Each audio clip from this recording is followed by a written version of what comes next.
তো একজন রিকোয়েস্ট করলাম মাকে নিয়ে একটা গান শোনাইতে, তো এখন আমি আমার মা এবং সকলের মাকে উদ্দেশ্য কইরা একটা ছোট্ট গান বানাইছি, তো এটাই এখন তোমাদের শোনাবো। আর মাকে নিয়ে গান গাইতেছি, সবাই গানটা শেয়ার করে দিবা।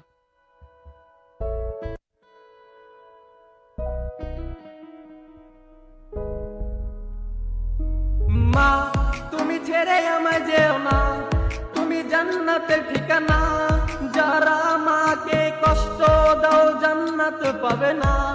তুমি ছেড়ে আমায় যেও না, তুমি জান্নাতের ঠিকানা। যারা মাকে কষ্ট দাও জান্নাত পাবে না। ওগো মা, তুমি